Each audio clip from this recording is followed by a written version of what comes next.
All right, fact check this podcast.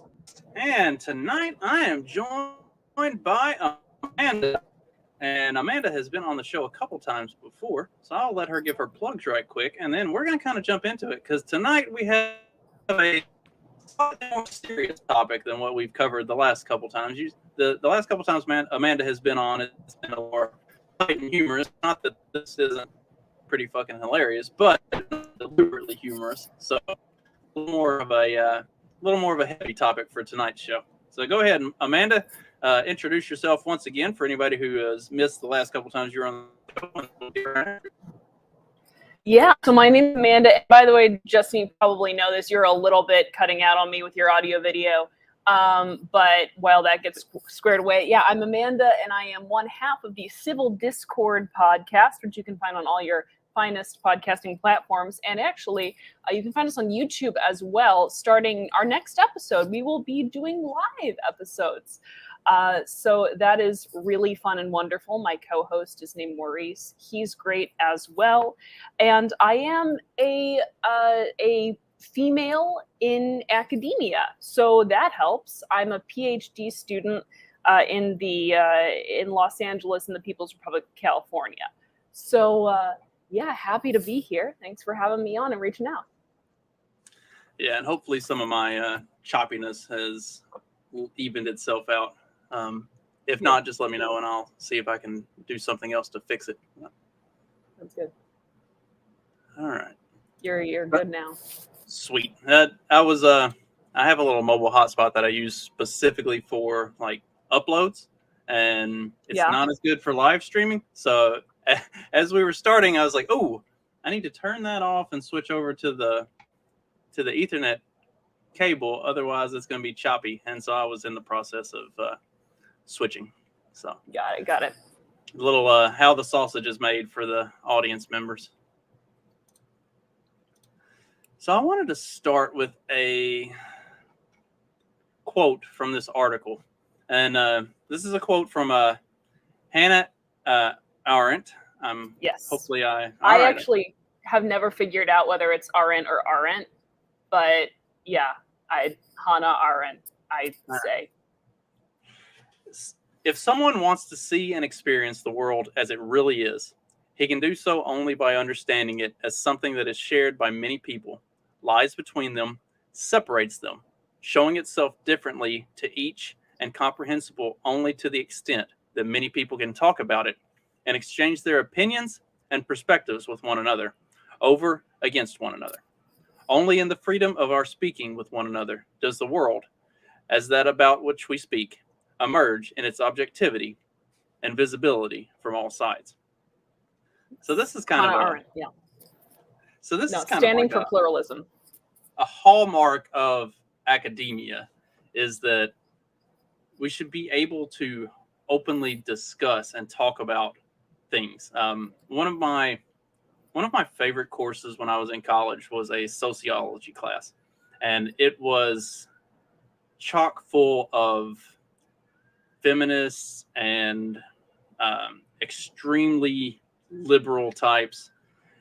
And it was fun and engaging because the professor was radically liberal, and I'm naturally confrontational. So basically every class period would be me pushing back against stuff he had to say, and then having all of the females in the class like scream and berate me. And then he and I would have a good conversation. So like being able to disagree with each other in an academic setting is of utmost importance. My English comp class, that was the entire premise of the class. Like all we did was write position pieces. You would take one side, and every class period was just the professor would come in and write a bunch of topics up on the board and say pick one and pick a side, and then whatever side you picked, he would take the opposite of it, and the rest of the class would be arguing your side versus whoever else in the class took up the other side, or arguing with the professor, trying to formulate good reasoning and sound logic behind this is why I believe this is why you believe this, and being able to both create an argument and understand the opposite side of the argument.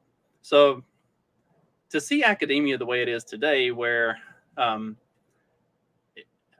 you familiar with the coddling of the American mind? Came Oh out. yeah, yeah, yeah.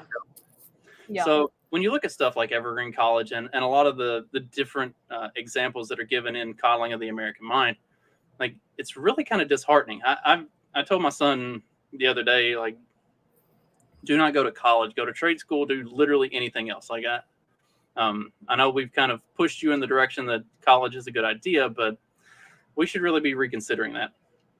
And seeing the way that, you know, between the coddling of the American mind and then this article, which I'll pull up once we kind of get into it, it really feels like being able to have a nuanced opinion that doesn't meet with whatever the popular opinion is has kind of been keeled over in modern academia. So I'll let you kind of touch on that and kind of take it from that perspective right off the top, because you are currently in American academia, and especially you're in the higher levels of it. So you probably get to see some of that.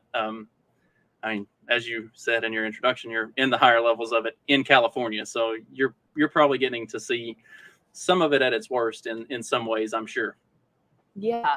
Well, and I have friends who are on the left, very much so, and will express privately to me how they feel about, you know, discussing any kind of political issue in class or any social issue in class, gender especially.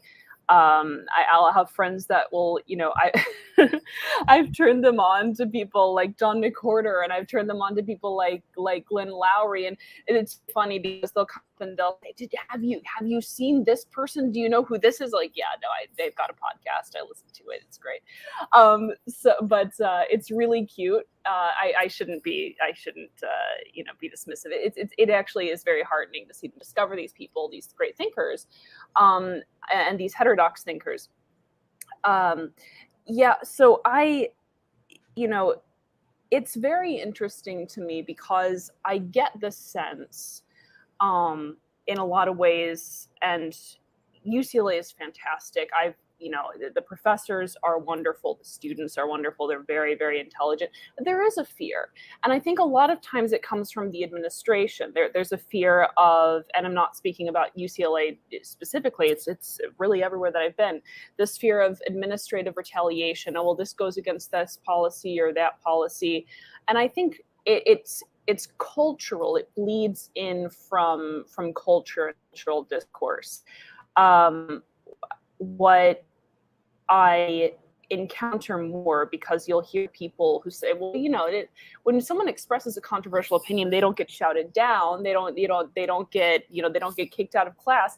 But what's happened now by this point is that no, they don't get shouted down because they don't express these opinions. And instead they'll talk privately to me and say, you know, when so-and-so said this, I really wanted to say this, but I was terrified that it would get taken as some misogynistic comment. And that's sad to me. And there have been times when I have been on my computer, I've been on my laptop taking notes in class, and someone starts making a point, right, that I know might get them into hot water with another student. And I'll open up WhatsApp and I'll say, phrase it like this. If you phrase it like that, and I'll sort of coach them on how to deliver a remark in a way that's perhaps a little bit more benign. So maybe I'm contributing to this as well, but I've given people tips on how to express heterodox opinions. Well, that's something that you're seeing in not just in academia, but also in journalism and stuff like that. Like it's really become way too commonplace just in modern society that people are scared to have an opinion that doesn't match whatever is the popular narrative of the time, because they know that if they do express that opinion, or like, for instance, we've seen over the past couple of years, the medical industry, like anybody in the medical field who dared to say that COVID numbers were being counted wrong, or dared to say that maybe you should be looking at some of the data on these vaccines, or, you know, there's a lot of things that have been very taboo over the last couple of years that if you were in the medical field and said that, there was a high probability you wouldn't have a job anymore. In fact, there was a doctor that it was before, I can't remember if he was in Oregon or Colorado. It was somewhere out in that part of the country that was refusing to go by the prescribed vaccine schedule for children who are his patients. If the parents wanted them, he would give them the information, let them do the research on their own about the different vaccines, and if they wanted them, then he would administer them. But he wasn't going on the schedule. He was going on informed consent of the parents, and he lost his medical license for it, just for no more than the fact that he wouldn't just blindly follow the schedule, that he was giving the parents information and letting them make the decision on their own. So like that's where we are in society, is if you dare to have the gall to formulate an opinion that doesn't match the narrative, then you're likely to not have a job or not have a place in your field anymore. So that's something that, as we start to get into this article, that's something that they talk about. And I hadn't heard of this article prior to actually reading it. I had absolutely no persuasion one way or the other as to what this was about. I saw the headline, "The Gender Wars and Academic Freedom," and I thought, okay, this could be interesting. Let me read it. And as I got to reading it, I was like, oh wow, they're like, this is like the coddling of the American mind for transgenderism. Like they're going into the depth of how this particular issue is kind of destroying the academic or higher academia specifically in Great Britain. So I thought it was really interesting. What were some of your like early takeaways from kind of looking at this, especially as we get into the first 4 or 5 paragraphs where they're really talking about the different language that's used in academia and stuff like that? Like, what was some of your takeaways from the article?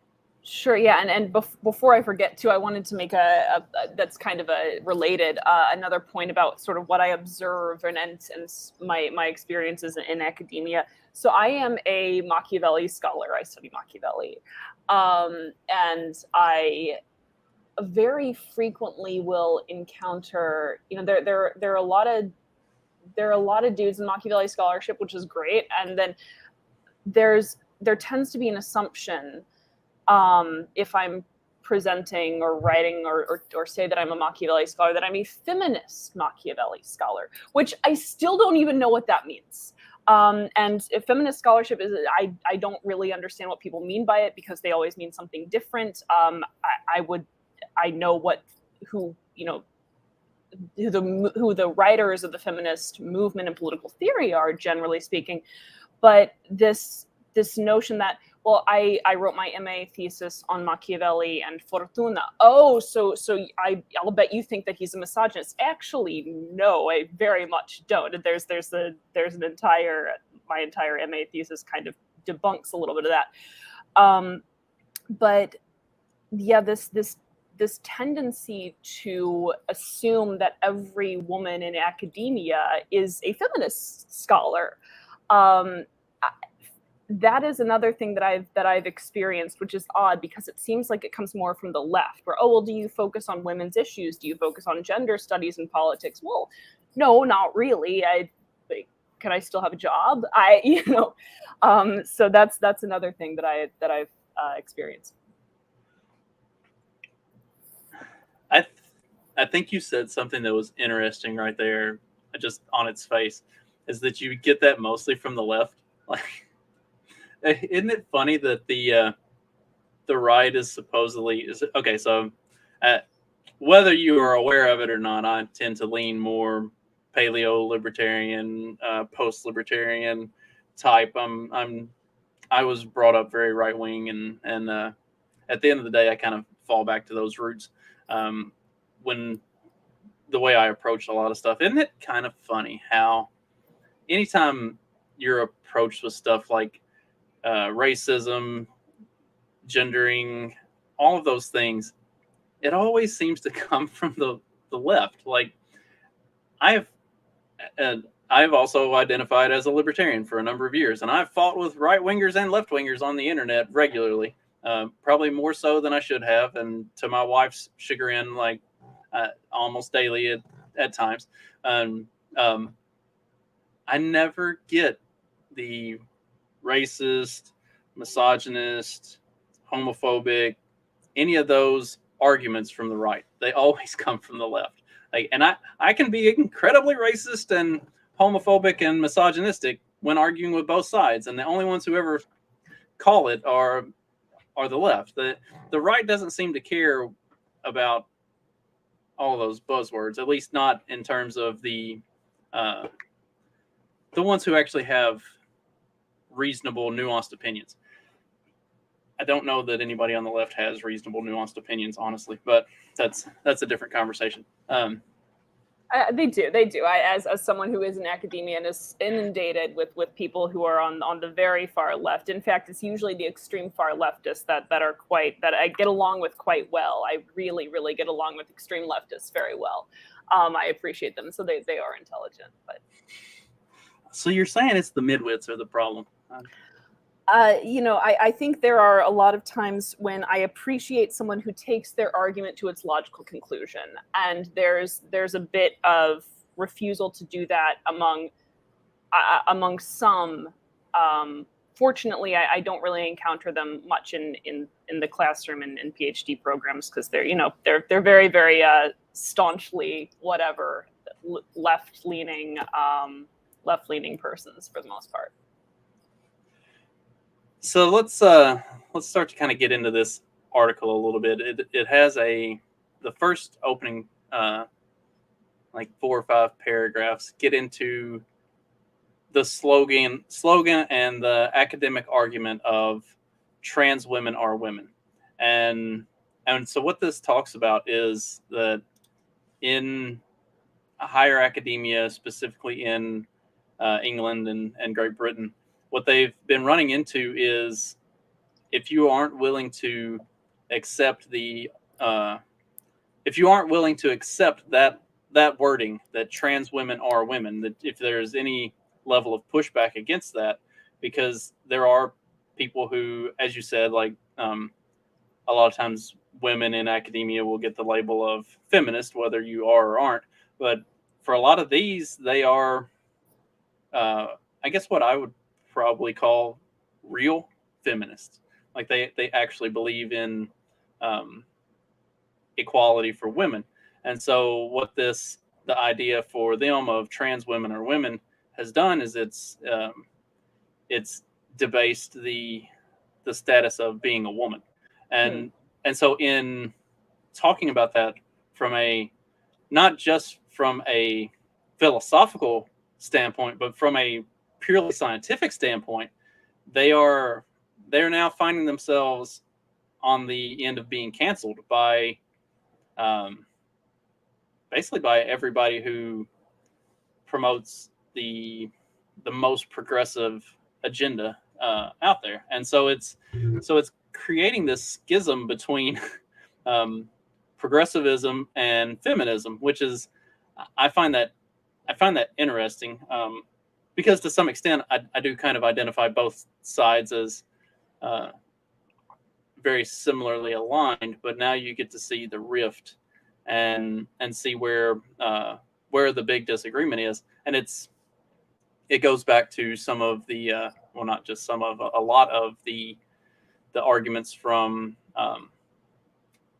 the coddling of the American mind, where what you see is people on the left who are suggesting maybe we shouldn't be completely insane, and then the insane part of the left going in and just canceling them and running them out of their careers. So, well, and Bette Midler actually just got in trouble for this, because she had this tweet, right, where she said, God, they're trying to cancel us, they're trying to erase women. Now we can't say women, we have to say people with uteruses or people with vaginas. And for me, as someone who actually kind of, it's funny because I I sort of do accept a lot of left-leaning gender ideology and then carry it again to its sort of logical conclusion. I do distinguish between gender and sex, and for that reason, use whatever pronouns you want, but I feel like for me, gender is kind of meaningless. So it's funny to and so it's funny to see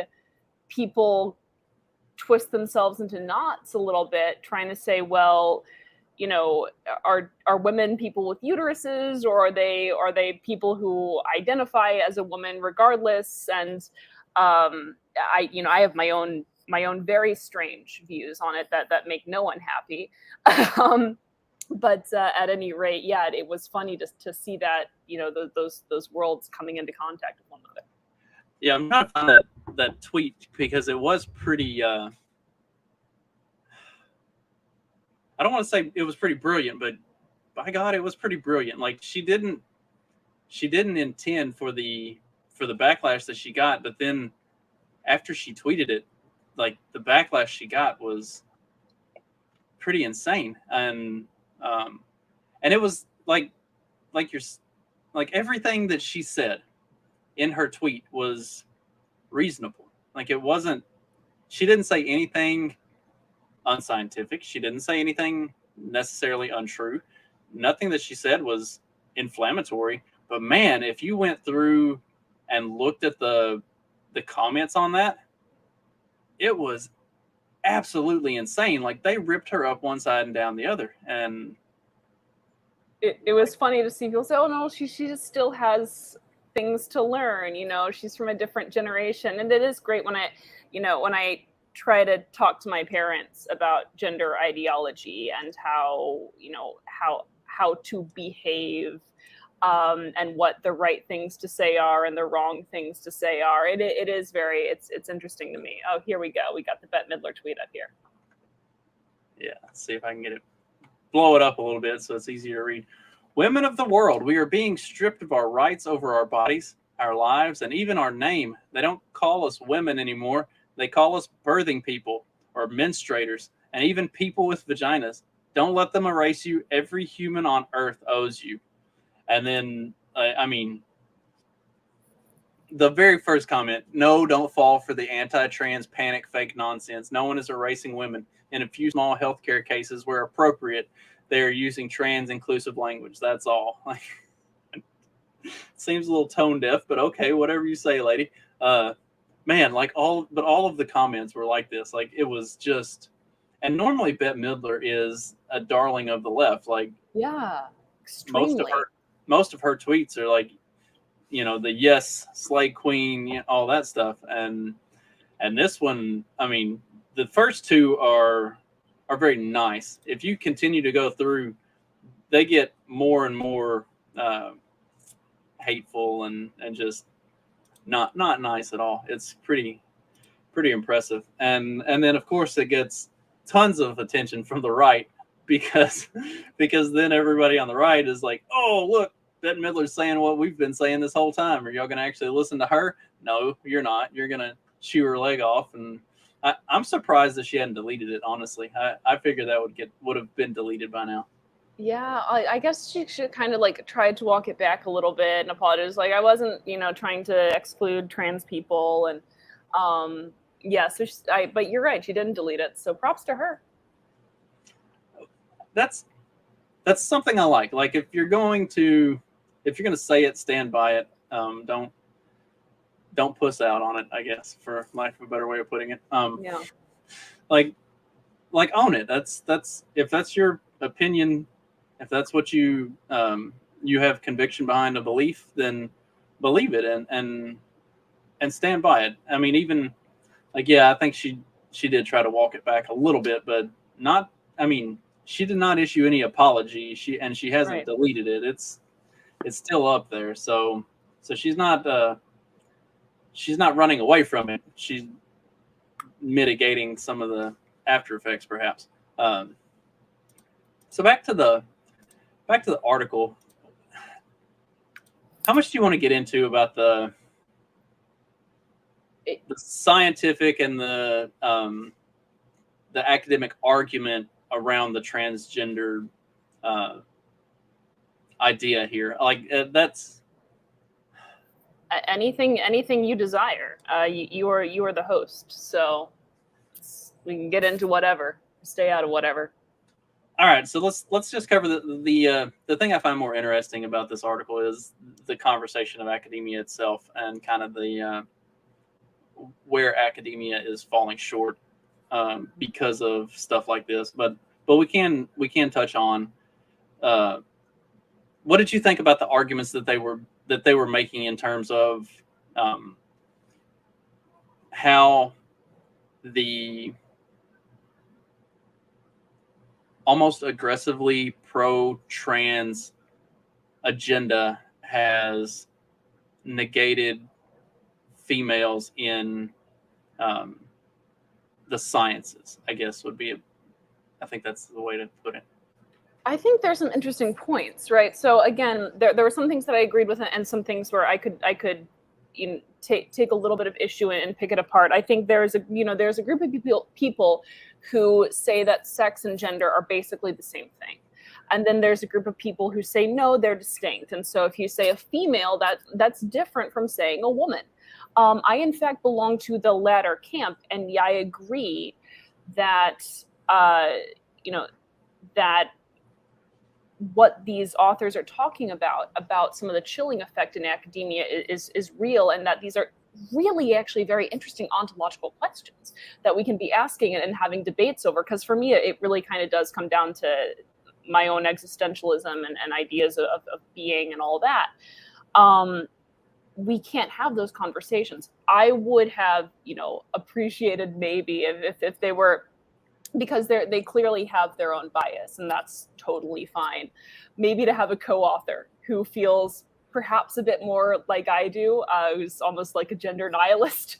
But I did absolutely think that there's something to refusing to refer to someone as a woman, but rather someone with a vagina. And I do think that in the sciences, it is important, because there are a lot of times there are differences that arise as a result of sexual dimorphism. Now, do these manifest always in the same ways for everyone? Absolutely not, which is why it's so tricky and so dicey.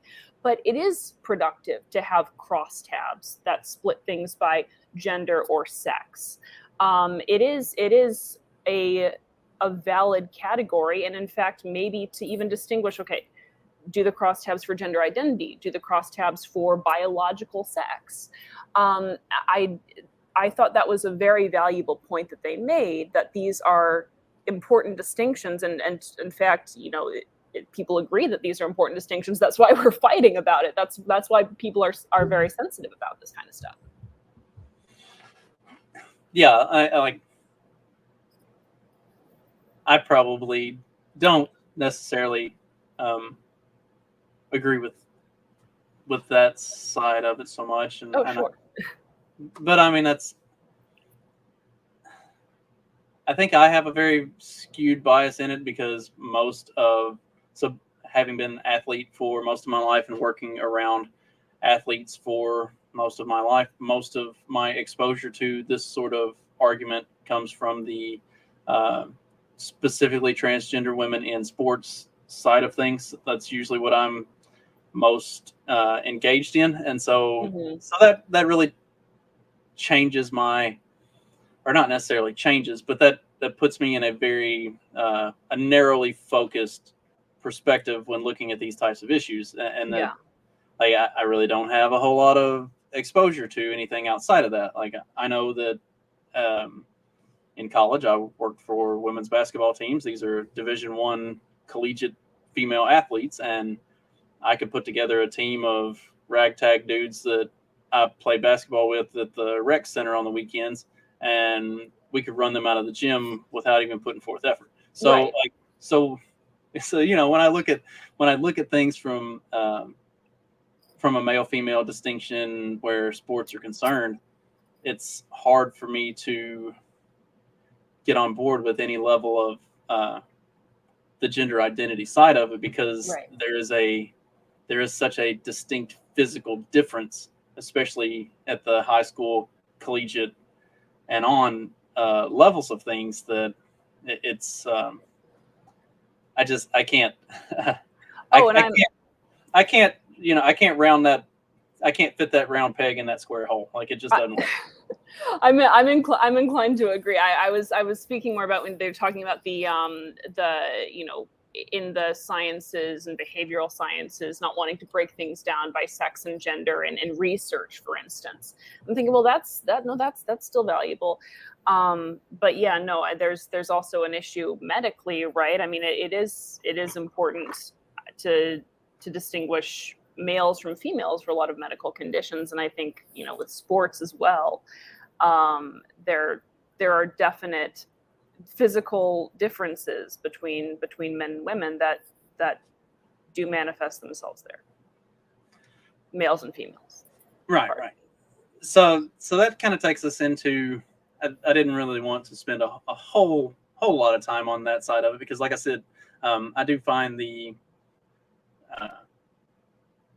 suppression of academic freedom to be the more important and interesting topic in this, because it's not just on sex and gender. Like, it is kind of across the board on a lot of other topics as well. But this one is a big one that I think is becoming more blatantly obvious, and also with things as they've progressed over the last 3 or 4 years, it has been kind of pushed to the forefront of this conversation, and of the censoring on college campuses type of a thing. So let's kind of start to dig into some of this, with the suppression of academic freedom, and some of the so the suppression of academic freedom, why it matters, and then what can be done about it. So what were some of your takeaways on the specifically on the suppression side of it? Like, it talks about smear campaigns, blacklisting, harassment. People have literally quit their jobs and just left entirely from their field because of the smear campaigns, and because of the harassment that they get just over, like, having a unapproved opinion, I guess. Yeah, and again, so these are terrible stories and extreme cases, but they're what create that fear in other areas of academia, just more broadly. I do think fear of suppression of research is a very genuine concern. It's a very genuine concern when you're submitting an article. Will this get published, or is it too controversial? That should never be a question when you're submitting, especially to an academic article, because this is, I agree with the when you're submitting to an academic journal, because I agree with the authors that these are supposed to be places where you're working out ideas, right? You're experimenting, you're going back and forth, sometimes just for the heck of going back and forth. Like, I love lobbing ideas off of people that I don't necessarily believe in wholeheartedly, or responding for the sake of responding. Well, what about this counter argument? When you can't do that, and I see this with my friends who are on the left, and we debate politics and we debate various measures, when you don't encounter opinions that are maybe a little bit antithetical or very antithetical to your own, you can't really respond and you can't really support them. And so that makes your thinking about things very, very shallow, which is why, actually, another one of my pet interests is the Russian Revolution, which is why you go back and, like, the old Bolsheviks, right, are super, super ideological and really know what they're talking about. And then the newer crowd is just like, yeah, no, I just believe this stuff, but I can't really support it, because there's absolutely no ideological dialogue back and forth. And that's what I see playing out in the universities. And it's it's scary to me because that bears on the content of our discourse in society just going forward for the next generations.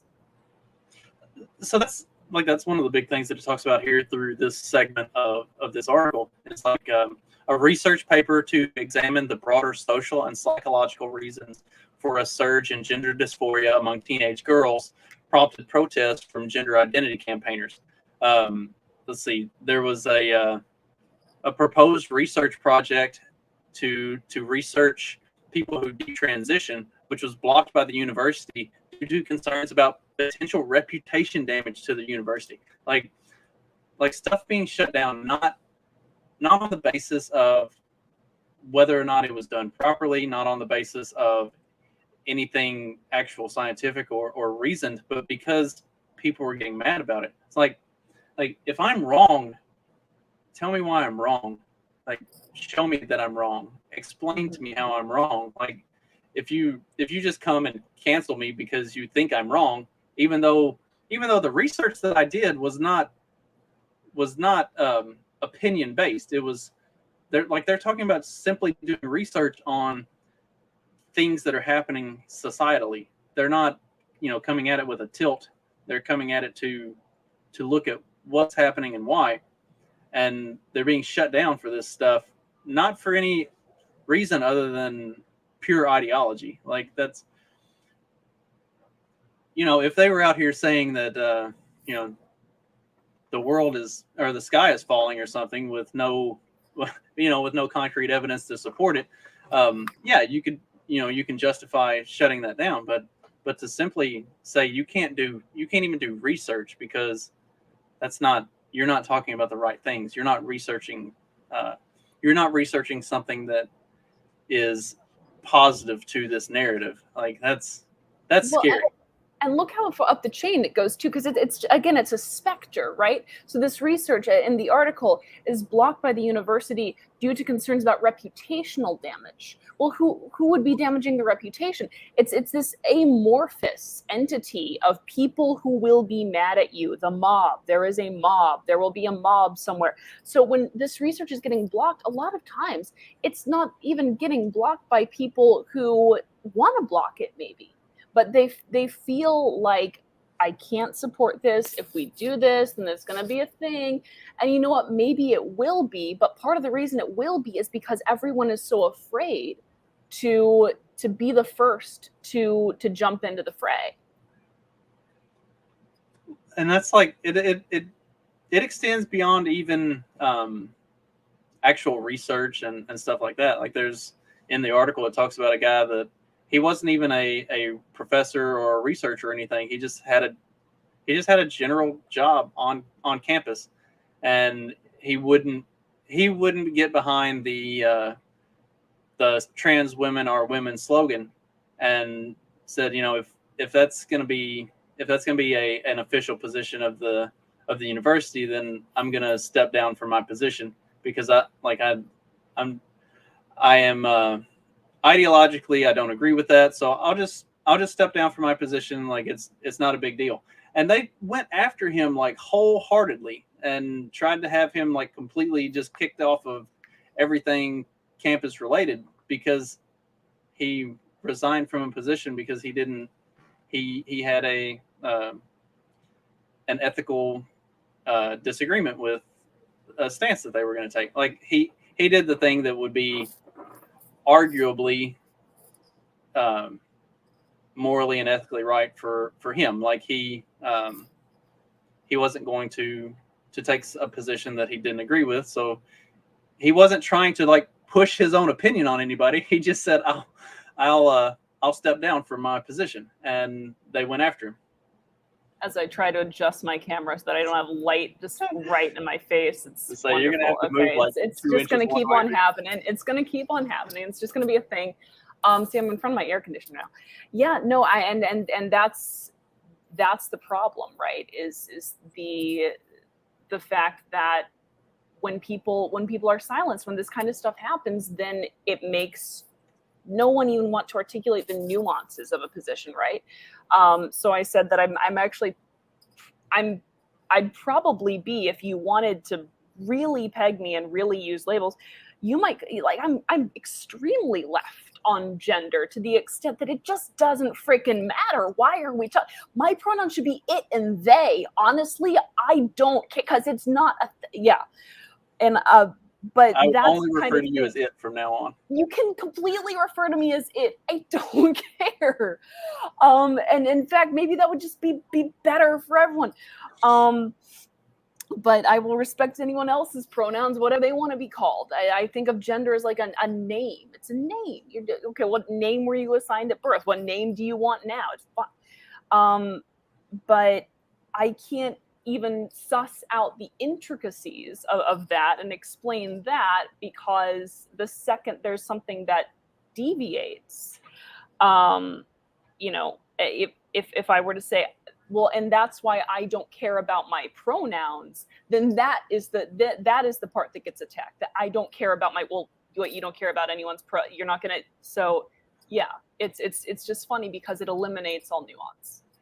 So that's actually an argument that I've made recently, is the problem with trying to have this kind of a conversation with someone who's on, especially on the extremely progressive far leftist side of it, is you have to go all the way, however far they're wanting to go with it. If you are not willing to go that far and then continue to go further as they decide to change their definitions, then you are a right-wing Nazi, ultra MAGA, whatever. And so like that's where the distinction is. You are either 100% aligned with literally whatever they want to say today, and when they change it tomorrow, you're also on board with it tomorrow and next week and next month, and the second that you deviate from whatever the next step that they've taken is, you're now ultra MAGA and you're the enemy. And that you can't have discussion with people who are like that. Like, unfortunately, right. We can try, but which is why I'm over here on the extremely far left, separating sex from gender and saying, let's just break down certain things with sexually dimorphic differences, break it down by sex or whatever, and distinguish males from men and females. I'm totally on board with that. But again, that there are portions of that argument that get drawn out, and we can't sounds like you're a neo-Confederate. Yeah, it's awful. So I wanted to get back to the article. There's a really good line here. So I read from one that I really liked there at the beginning with the quote. So this one right here: the refusal to engage with offensive views directly reflected in the tactics described above means that certain views are widely available only in a misrepresented form. The history Mary Beard provides an example in a recent review of Germaine Greer's book on rape. Beard shows with careful quotes from the book how a lot of what Greer is accused of saying about rape completely misrepresents her arguments. Beard notes that perhaps Greer is being punished for her much quoted remarks on the trans community, and that the anger at what she has said on the topic has clouded fair judgment on her arguments on rape. A vicious circle of ignorance and offense often follows. Once an individual has been denounced, her work can be freely misrepresented, since her opponents will not give it fair reading or any reading at all. That's the that's the crux of academia now. Is as soon as you have been labeled one of these people, there is no fair reading. There is no nuance. You are exclusively demonized and the enemy. Period. Yeah. And I love the phrase "a vicious circle of ignorance," because that's what it cultivates, right? I mean, if you're only reading the books that you agree with, if I were only reading the books that I agree, I don't think any of those books would be on my shelf. Wouldn't have Plato up there, that's for sure. I wouldn't have Marx. I got tons of Marx, wouldn't have him up there. I mean, it's just, it baffles me. And how small would my world be? How little would I be able to defend my positions, and how little would my positions be enriched, because I wouldn't have the ideological backing to go and say, no, I don't believe that. but this is kind of a good point, so I have to wrestle with it and figure out why I don't believe it. That's meaningful. And so yeah, I love the phrase vicious circle of ignorance, but you're right, people don't get a fair hearing when someone just latches on to a small detail that's often, kind of born in calumny anyhow.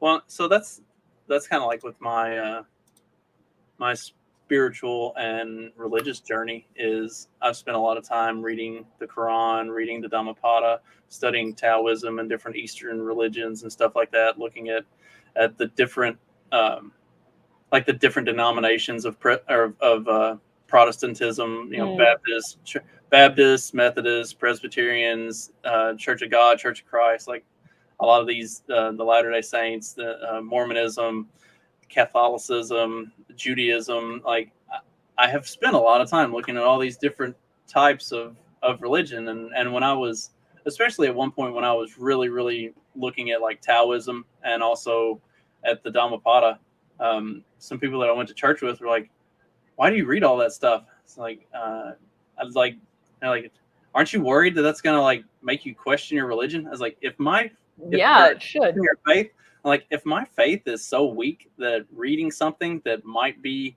a little different than what you're reading is going to shake it to its core, then I didn't have a whole lot of faith to begin with, and it probably needs to be shaken. Like that's challenging your own beliefs is a necessary step towards growth.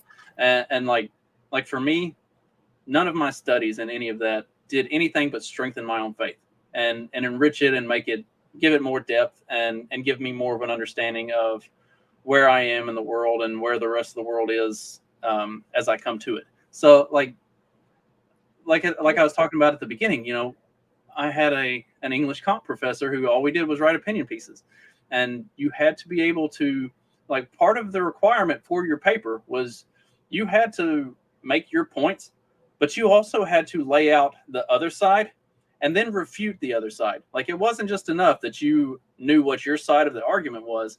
You had to also understand the other side of the argument and explain why either it was wrong or misguided, or that you were simply more correct in what you believed as opposed to what that side believed. Like that's it's a valuable step towards actual knowledge and understanding in all of these topics. And so what's the solution for modern academia? Are you seeing anything in your own academic career, because you're making a career of it after all? I actually allegedly yeah. I actually do see a little bit of light at the end of the tunnel, and right now it's sort of a battle, right? Because there's there's the ideology, and oftentimes kind of getting washed out through the administration, and then there's again my friends on the left who are coming to me and like, I don't know what to say. What's the solution? I don't look at policy solutions typically. I do not believe that the government can enforce pluralism on the ground. If we have pluralistic institutions, of which academia should be one, but policies are generally not the way that I go.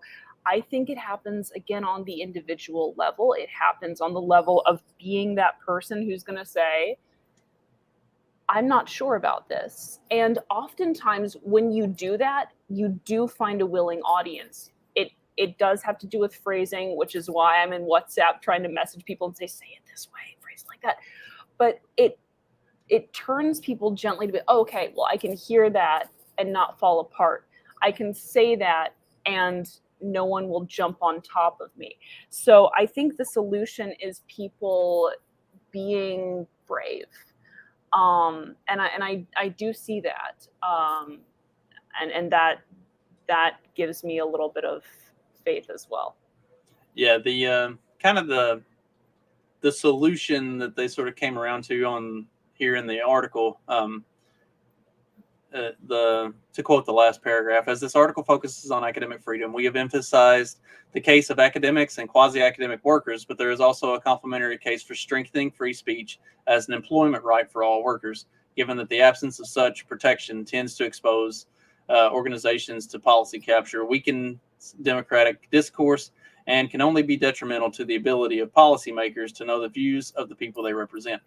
Universities are not ivory towers, and our ability to defend academic freedom and to deliver knowledge as a public good is undermined by a wider climate of censorship. So, yeah, it's not as simple as, hey, free speech is good, but at some point people have to have some balls about it and step up and say, I'm willing to say things that are not popular. And at the same time, there has to be an administrational agreement that things that are not popular are going to be said. It's a necessary part of the research and learning process is to actually have these conversations, not to suppress them. Yeah. Well, and so another thing that the authors said, with which I didn't agree, was that they said, it's the profit-driven system that we have. And it's like, there it is.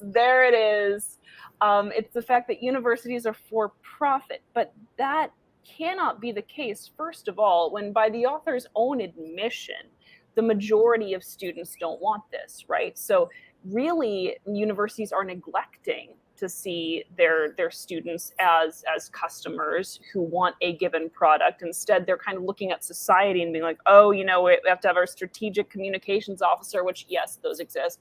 We have to have our deputy dean for strategic communications come out and examine all of this and make sure that this is okay and within bounds.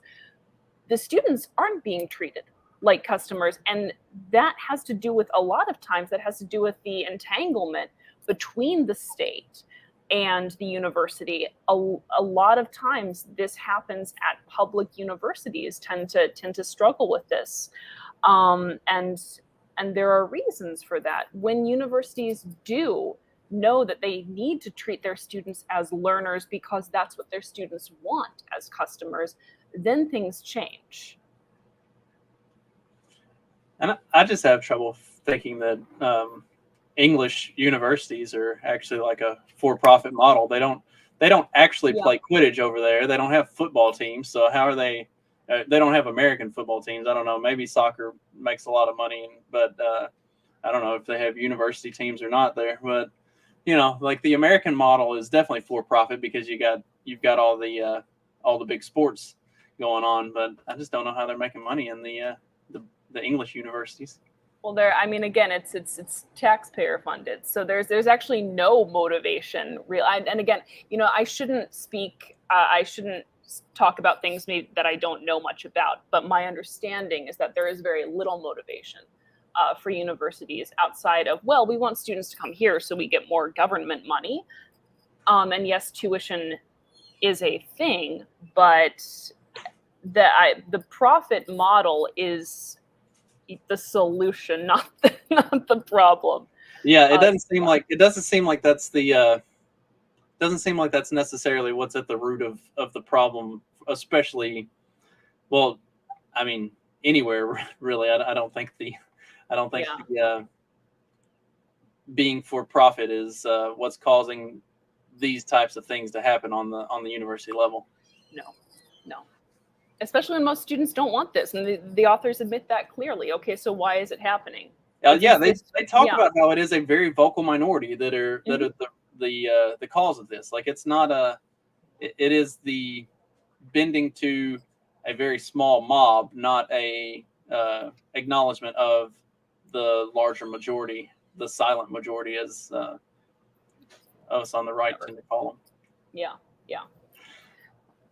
Well, got anything else you want to add to this? I think we covered it fairly well. Oh man, no, this was a really good read. It was a really interesting one.